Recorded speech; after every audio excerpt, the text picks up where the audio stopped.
Основная часть исследования академика Ильи Векуа посвящена работе с дифференциальными уравнениями и созданию теории широкого класса задач, так называемого эллиптического типа. Указанные равенства играют важную роль в математической физике и используются для моделирования теплопроводности в материалах, а также в изучении гравитации. Разработанные Векуа методы решений нашли широкое применение по всему миру и остаются востребованными и в наши дни. 21 мая в городе Галс совместно с администрацией Галского района НГУ Центр народной дипломатии, возглавляемый Дмитрием Савельевым, провел комплекс мероприятий, посвященных памяти Векуа. Илья Несторович, как известно, он уроженец села Шишелета. Он проживал на тот момент, это был Галский район, на сегодняшний день это Ачимчирский район. Он соотечественник, который проживал в Республике Абхазия. И в этой связи мы как раз-таки приехали, чтобы напомнить, воспеть память о нем, напомнить о его научных достижениях, о его вкладе в развитие классического университета.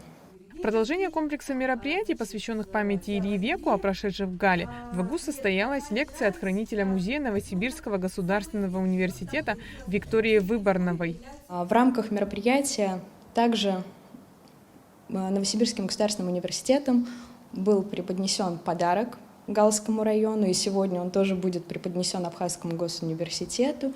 Это книга, подготовленная Викторией Александровной Выборновой, Михаилом Петровичем Федоруком, о как раз-таки первом десятилетии Новосибирского государственного университета и его становлении как университета в целом.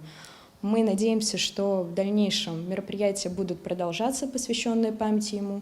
Мы планируем также проведение олимпиад совместно с Новосибирским госуниверситетом, организации летней школы.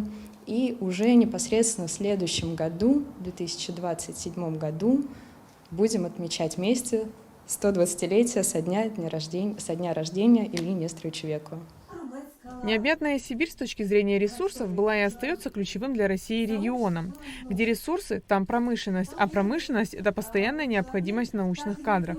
Благодаря такой логике появился Новосибирский академгородок, за ним и НГУ, первым ректором которого был Илья Векуа. На лекции студенты узнали о его вкладе в организацию науки высшей школы в Сибири в 60-е годы. Каким он видел сам университет? Он часто путешествовал, да, он бывал в разных городах, в столицах, в Ленинграде, он заканчивал аспирантуру, потом он работал в Москве, он был заведующим кафедрой в Московском физико-техническом институте. Кроме этого, он участвовал в разных международных симпозиумах и конференциях. Он знал, как работает высшая школа в Европе, в Америке, и он попытался объединить все самые лучшие традиции в нашем Новосибирском университете. НГУ стал уникальным вузом, существующим в условиях тесного взаимодействия с институтами. На 1,5 квадратных километра территории, их несколько десятков. Проект Академгородка с университетом даже показывали на Всемирной выставке в Монреале. И он стал образцом для других научных городов. Сегодня у нас 80% преподавателей – это, собственно, ученые, это совместители. И об этом я хотела бы рассказать и студентам Абхазского университета, о тех возможностях, которые они могут использовать, если они выберут путь науки. И в пример, конечно же, я ставила Илью Несторовича Векуа. Организаторы мероприятия в АГУ – Центр народной дипломатии, возглавляемый Дмитрием Савельевым, Абхазский государственный университет и Новосибирский государственный университет.